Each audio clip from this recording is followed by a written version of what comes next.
Thing is, I'm going all in on the phones today. It is a phone night, but also we got a win week next week, I'm guessing? Mm-hmm. Yeah. So there's going to be a lot of phone sessions in your next 15 days. There's probably going to be 4 or 5 phone sessions, including Sundays if you guys call on Sundays or whatever you guys do schedule-wise. But these are key, and I want to talk about the importance of phones because everything's important to make sure that we hit the number of normal field days. You should be, or normal field halves, you should be hitting with 16 appointments. There's an eraser right under that computer if you want to grab it, Matt. I don't think there's any erase in any of this, but we're good. We're good. That's a normal half. Normal half, you should be 8 and 8, essentially. Basically, what it means is 8 appointments on Tuesday, 8 appointments on Wednesday. For a win week and stuff, you should be closer to 20. Now, in 100% honesty, I want to show of hands people who have left a phone session with 20 appointments in the past 3 months. Okay, how much did you write? The week that I did. Just even just that half that you did. 64. Mm-hmm. Okay, and then Jeff? Well, on the half week or full week? The half week. Probably like 2,500. Okay, but basically what it is, you leave the office with more appointments, you write more business. That's basically how it breaks down. Even if it's just a situation where you're just loading up a bunch of numbers, you're loading up a bunch of momentum, it's a great way to do it. And phones are the first way to do it. Now, I love door knocking. I think if anyone sat down with a workshop with me, I door knock a ton.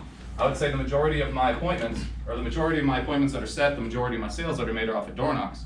But you have to use the phones to get there and get the ball rolling, especially when you're getting lead packs and when you're getting started. The biggest thing about phones and the biggest thing to keep in mind is it's efficient. Can you door knock 300 people in a night? No. But you can call 300 people in a night.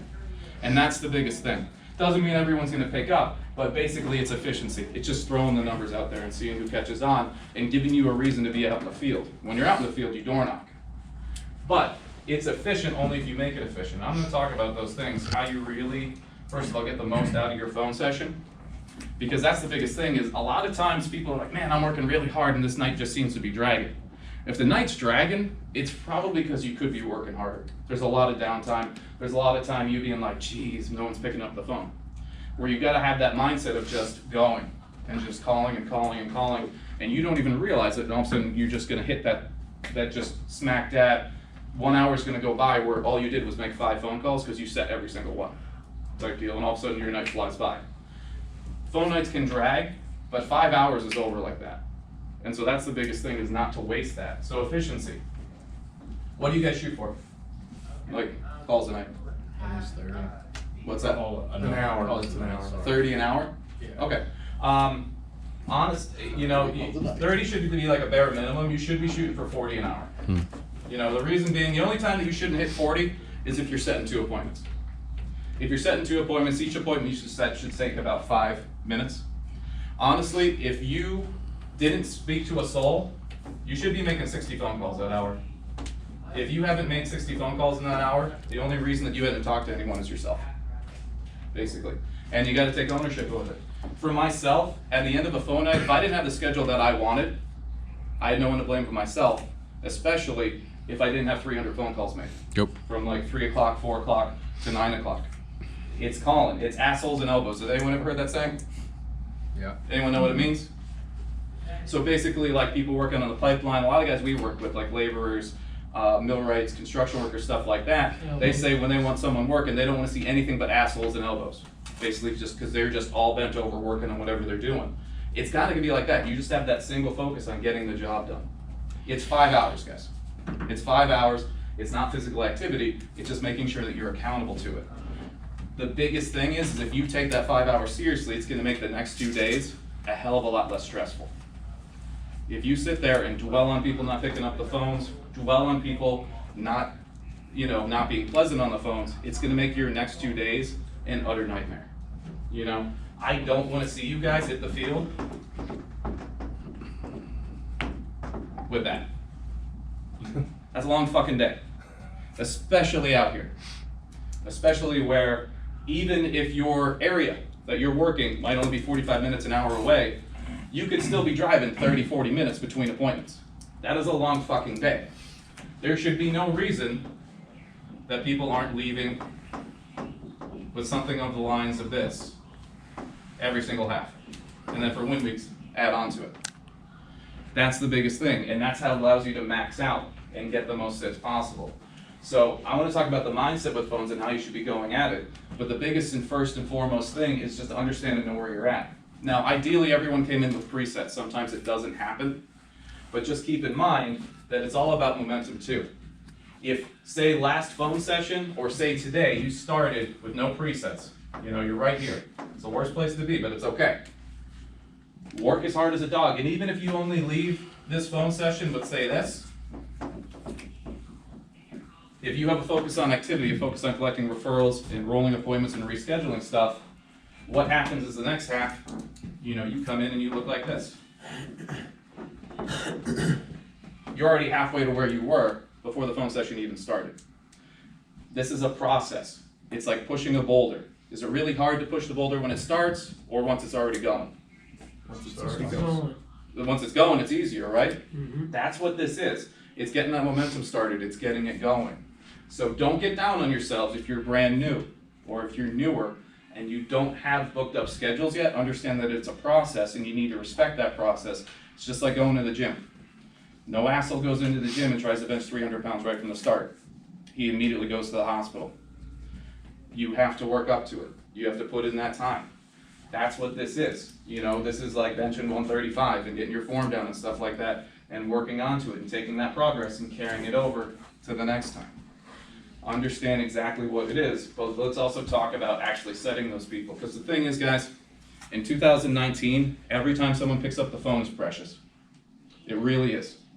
With technology the way it is, with auto dialers and scam systems and all this other horse shit, people are picking up the phone less and less and less. Doesn't mean you can stop calling. Doesn't mean you should. But what it does mean is you need to, once someone gets on the phone, you need to fucking set them.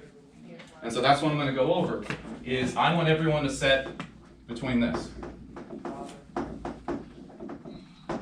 That unless there's some reason that you can't set them, either, they're fucking overseas and somehow picked up the phone, or they're really pissed off, there is no reason that you're not setting 85 to 95% of the people on the phone.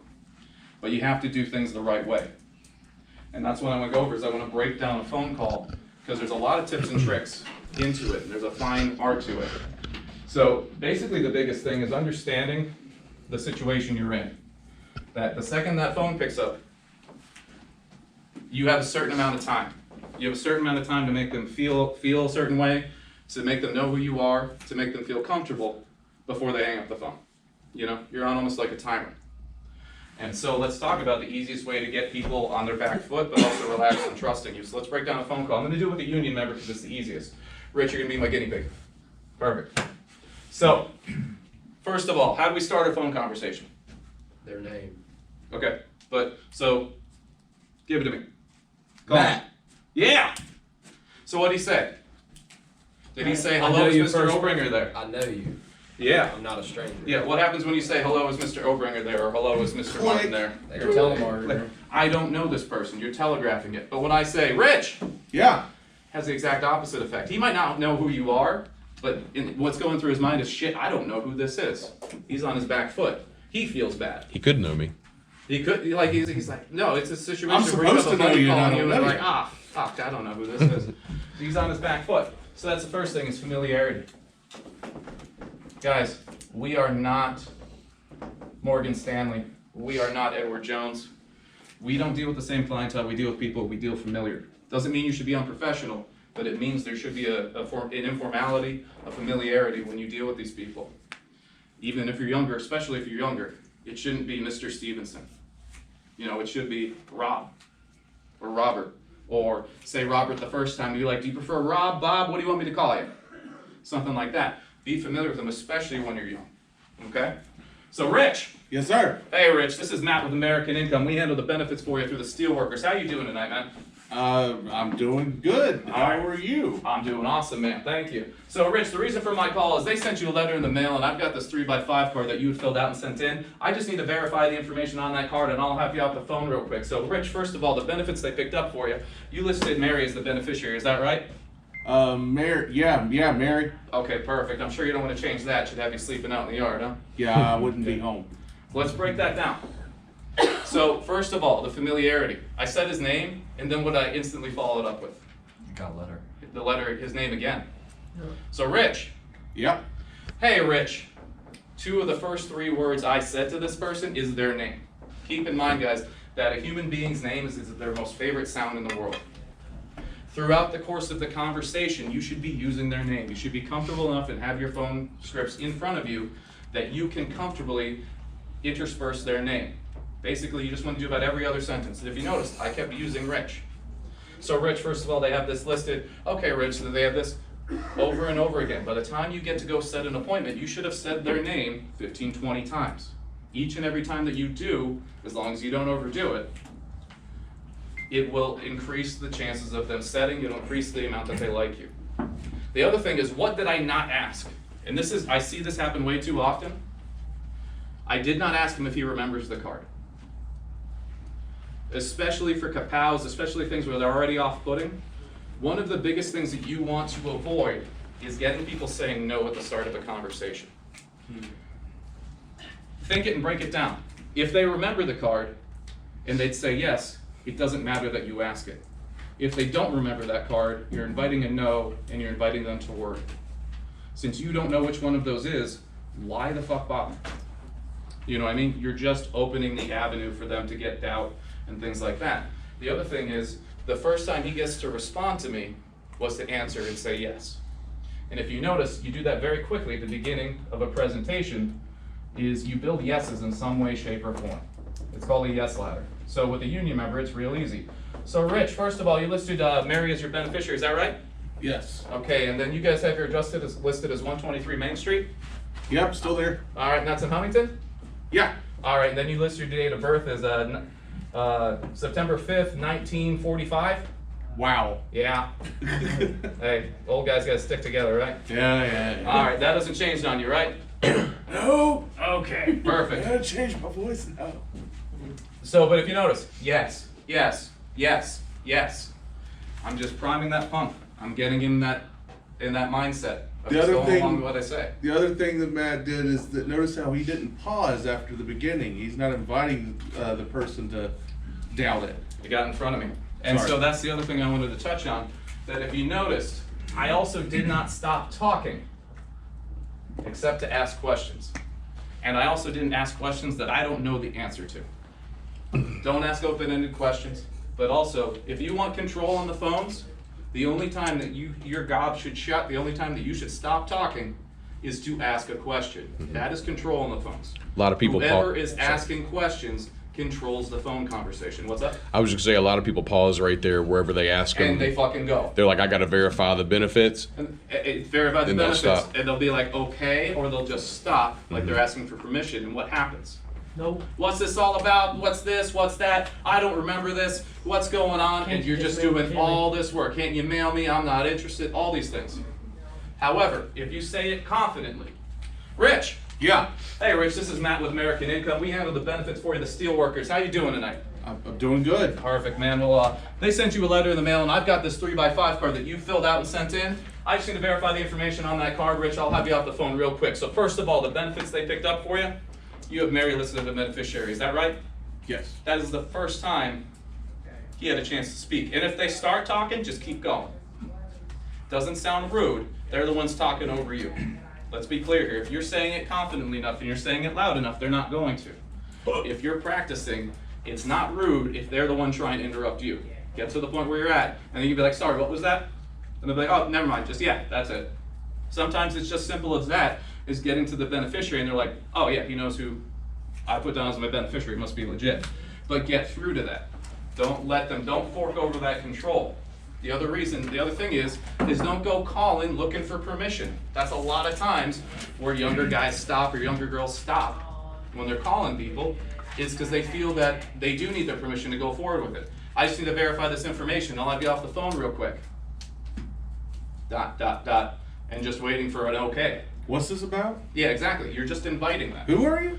Go. Just go and get to that next part. If you need to, on your script, just draw a line. So, real quick, should mean that. real quick. And then just draw a line right there. That way you always know never to stop. And then just go right through verifying. It works the same for a kapow. It works the same, like a POS, you should never have trouble setting a POS. But it works the same for a kapow or something like that. Rich! Yeah, Hey Rich, this is Matt with American Income and the Child Safe Kits. How you doing tonight? I'm doing good. Perfect. The reason I'm giving you a call is actually you had filled out line on one of our online services to request child safe kits for you and Mary. I just need to verify the information that you listed regarding the kits, and I'll have you off the phone real quick. So first of all, it looks like you guys would need 3 kits. Is that right? 1, 2, yeah, we have 3 Okay, kids. perfect. Now, the most important question, Rich, is which one's the troublemaker? Definitely the youngest, Definitely the youngest always, right? always. You're just building a little rapport, you're getting them laughing, you're going. And that's the next part I wanted to talk about, is that humor, that familiarity, and a little bit of rapport. You don't want to build a ton of rapport, you lose a ton of control on the phones. Phones, the number one thing is control. I can tell when I ride out with someone and we pull up to a house, I can tell who set the appointment by how they behave towards us. If I'm riding out with someone newer and it's a control nightmare in the house, I'm like, okay, they said it. But if I'm there and they're like, okay, do we need the table? Should we do it here? Do you guys want some drinks? The amount of control you can get on the phones by doing things properly is amazing, and it makes the rest of your job very, very easy. But that little bit of familiarity, just getting them to laugh once, it's almost always a set. Once they realize that you're not just a salesman, you're not just a scam or something like that, like you're actually taking the time and having the personality to joke with them and brighten their day a little bit, it's a very difficult thing not to set that person. So you always want to make sure you don't want to be off color, you don't want to be rude, you don't want to be something that's going to get you in trouble, obviously, especially with a union lead or a POS or something like that. But it should be something like a little dad joke. You know, I gave you guys a couple examples, like if they're married, Rich, you have Mary listed as the beneficiary. I'm sure you don't want to change that, right? No. Okay, yeah, she'd have you sleeping out in the yard, huh? Yeah, the doghouse. Yeah, exactly. Or like if it's a woman, be like, I'm sure you don't want to change that. You'd hurt his feelings, right? Yeah, he probably would. Yeah. Or like if they're single, be like, that hasn't changed on you with the birthday. It's lame, guys. It's undoubtedly lame. That's not the point. That's the whole point of dad jokes, is they are a little lame. It's like a pity laugh, but that's more than enough. That's more than enough, just so they realize that they're talking with a human being. Because at this point, you're not necessarily a human being to them. You're just an obstacle to get around and to get off the phone. If you get them laughing and thinking about you as a human being, then they start working with you. It's the same thing like using their name. So, I was going to ask you, how effective do you think asking? Because I hear a lot of people say, you know, I was just going to see if it was okay, you know, if we swung over at this time, you know, I'll be in the area. like if they're like waffling, I'm gonna tell you what I do for a waffle. But this should be your lead-in, is which one of these 2 work best? You're the busy one. You're the one who's important and in control. You're also the asshole that's driving out there an hour in your own time and on your own dollar. Treat it with the respect that you want it to be treated with. So, Rich, out of those 2 times, which one's gonna work best for you? The later one. The later one. Okay, so what I'm gonna do is I'll put you down for 7 to 8 on Wednesday. Yeah, that's A situation like that where they don't specifically, just pick it for them. You're the professional. You should be the one that's doing it. But don't softball it, guys. Don't be like, do either of those work, or do maybe some of those work, or you know, tentatively. None of those works. I would much rather someone tell me no than to me to think that someone set an appointment for me that's utter dog shit.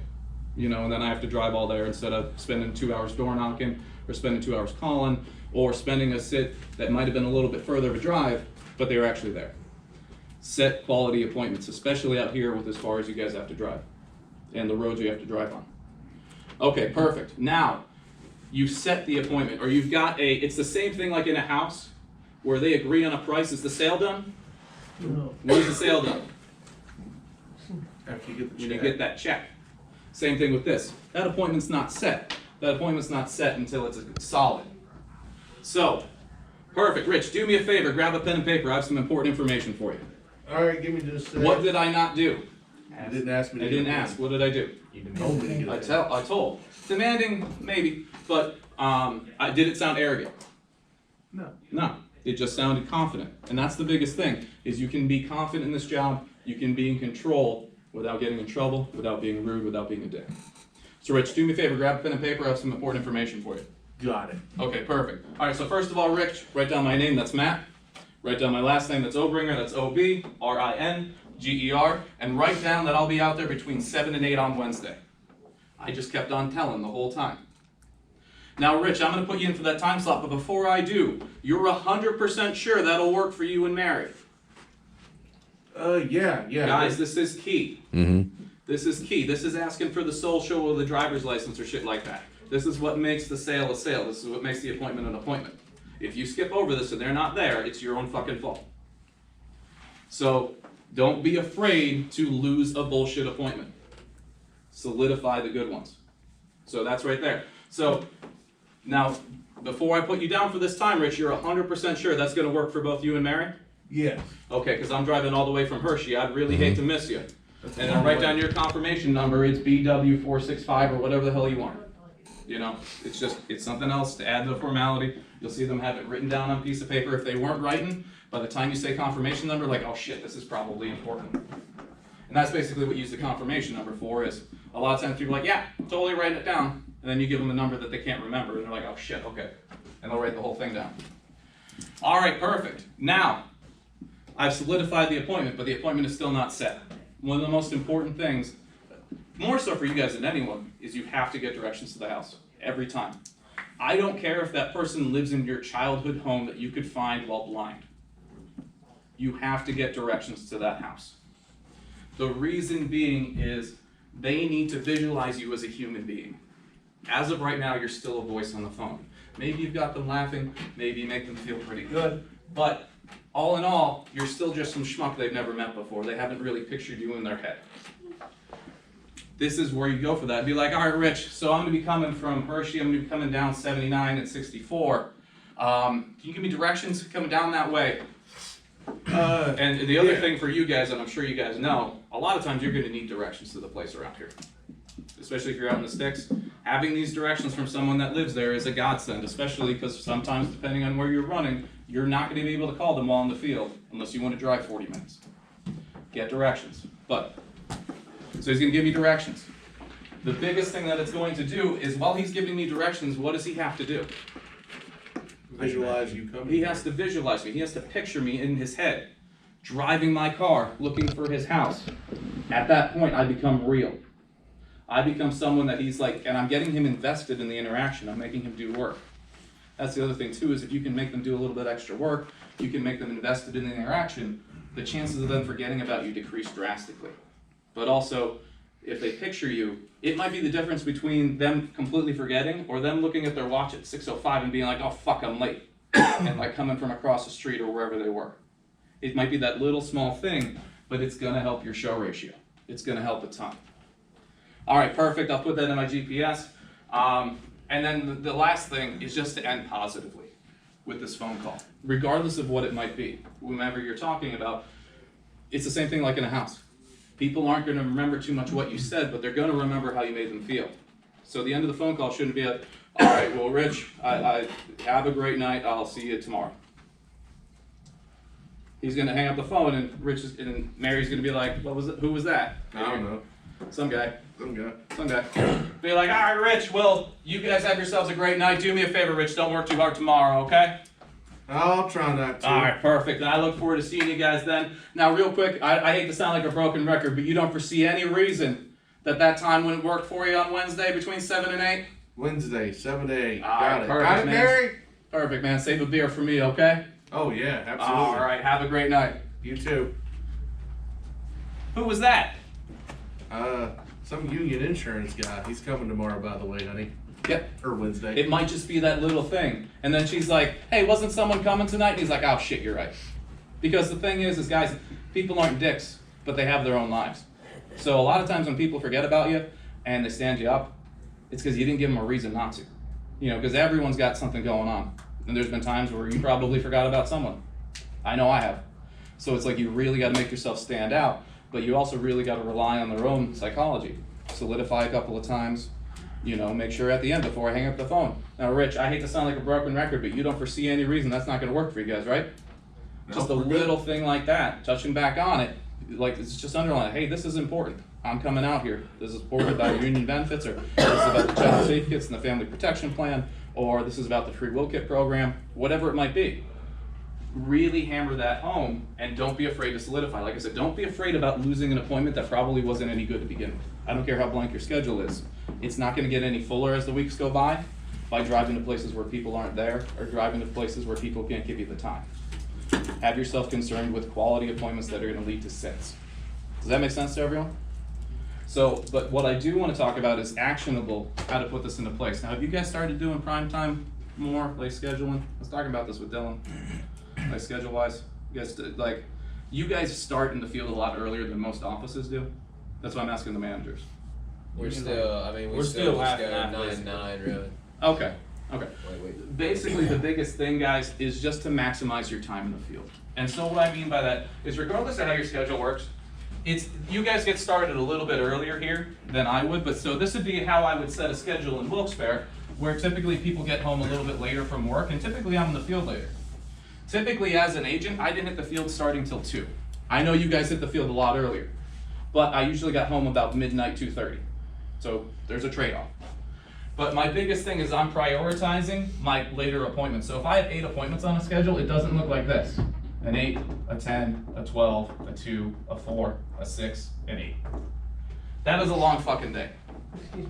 This up. Oh, no, I Oh. burped. Sorry. No worries. But that's a long fucking day, right? It's a really long day if those 2 cancel. That's a long time. So if I have 8 appointments on my schedule, I'm shooting on guaranteeing myself 4 sits, and I'm guaranteeing that I'm going to be in a house during prime time, which for the Wilkes-Barre area is anywhere from 5 o'clock on. So if I have 8 appointments on a schedule, I will set it to guarantee efficiency in the field. So I would have a 2, a 4, a 5, 2 6s, a 7, and 2 8s. I'm gonna be in a house every little bit of that time that I'm in the field. I'm gonna get 4 quality presentations, I'm gonna sell 3 of them, I'm gonna go home fat and happy. I'm not having a breakdown, but what also I'll do is I'll hit the field probably about noon. And I'll door knock, I'll 2 and 2, I'll set more activity, I'll roll over appointments, I'll get all those things. The other part is it means that I'm probably gonna turn some of these into rollover appointments to the next day or the day after. But basically, when you're setting your schedule, don't be afraid to overbook, because you're not setting them to their schedule, you're setting them to your schedule. Your most important thing, guys, is to always be in a house. You're not making any money driving between appointments. You're not making any money waiting for your next appointment. Always have somewhere to go. You only make money when you're sitting at a table. And so in this situation, I don't really care about double booking my 2 o'clock, and why? When does it show up? You can go to the next. Well, no, because if someone's making an appointment with me at 2 o'clock, they have nothing fucking going on in their lives. I'm not really worried about them not being there. You know what I mean? They're either retired, they're probably gonna be there. Seniors typically have a really good show ratio, or they're not working and it's probably just like practice for a trainee or something. From this point though, my 4 o'clock's not there, I'm like door knock for a little bit, go to my 5 o'clock. My 5 o'clock's not there, I'm probably running behind, I go to my 6 o'clock. My first 6 o'clock isn't there, I go to my other 6 o'clock. If I get, if they're not there, I have my 7 to go to, and if they're not, I will get sits. There will always be somewhere to go. And that's one of the biggest rules that take from this, is even if you're already looking booked up, book some more appointments. Always have somewhere to go. All you have to do is just call them before the appointment time and be like, hey, I'm really swamped. Can I move you to Friday? You're not gonna burn it, you just have to proactively call them. Does that make sense to you guys? Mm-hmm. I know for you guys, your schedule's a little bit, you guys get started a lot earlier. It's just the culture in this area, people get up a lot earlier. For a situation like Wilkes-Barre or a city like Columbia, this would be more what I'd be talking about for you guys. Maybe your last double book is like 7 type deal or something like that. So when you book, like let's just say you hit your first 6, and you obviously, just to clear this up for everybody, if you get in that first 6, you obviously want to call the second 6 like right when that first appointment. You don't want to wait until the end of the presentation, like 5 minutes before. I'm gonna use my judgment. I'm gonna use my judgment on if I think it's gonna be a tire fire, or I walk there and there's a bunch of red flags, he's hooked up to something like a dialysis machine or something like that, then yeah, I'm not calling him yet. Mm-hmm. Or if it's just a situation like you gotta use your gut, and the longer you're here, you're gonna have more experience with it. But yeah, so in a situation like that, it's a good sit. Mm-hmm. That's 6 o'clock. What I'm going to do is I'm going to build rapport with them for a little bit and be like, sorry guys, before we get started, if you don't mind, I'm running really far behind. I just want to call my next appointment, tell them I'm running a little bit late. And I might call my 6 and my 7. Yeah. And be like, hey, I'm running really far behind today. Is it all right if I come a little bit later? And if so, then I know I have a guaranteed sit. Mm-hmm. After that, I know I have a guaranteed sit. If not, then I just roll them over to the next day and I go to my 8s. But I'm guaranteeing myself sits in the field. The other part is you look super professional with the people you're sitting down with. You look super professional with the people you just called. You look super busy. It doesn't do you, and you know, obviously there's a time and a place for it. You don't show them the freedom of choice certificate, tell them about your dead grandmother, and then they're like, oh, by the way, I gotta make a phone call, hold on. Like, that is not the time to do it.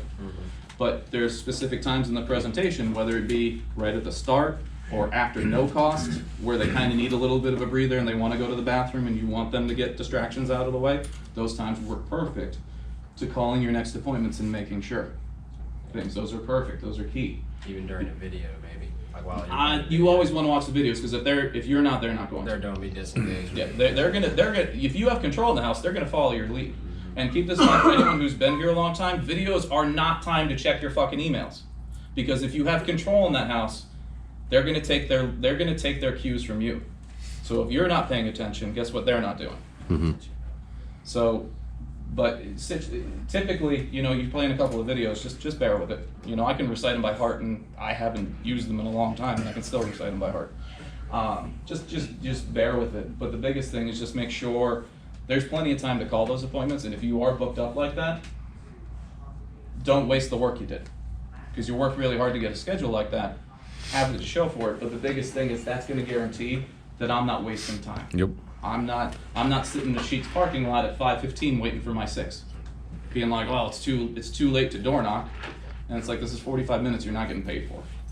You know what I mean? I'd rather get to my 6 o'clock at 6:30 because I went to my 5 at 5:30. And you told them between 6 and 7 anyways, I so. told them between 6 and 7. I also told them, because I really sold it over the phones, and I was like, I have an extremely booked up schedule. They get that call and they're like, all right, that tracks.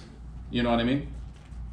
And the great thing about this, and faking it till you make it, or acting like you are busy, there's no better feeling to actually, like, you call someone and you're like, oh shit, I can do 9:30 on Wednesday. You're out of luck, otherwise it doesn't work. You know what I mean? And they're like, all right, fine. But because you have such confidence at that point, because you literally don't care at that point. You're just like, I might as well get another appointment just to be on the safe side. But you only get there from following those rules. Cut it right about the time I wanted to. I want to open like 10 minutes of questions on anything, but particularly on phone calls, because that's where we're here. Plus, I'll be here tonight, so if you guys do have any particular questions, I'll be here as well. But let's do some questions. Someone got some. Pick I'll his brain. start throwing people in.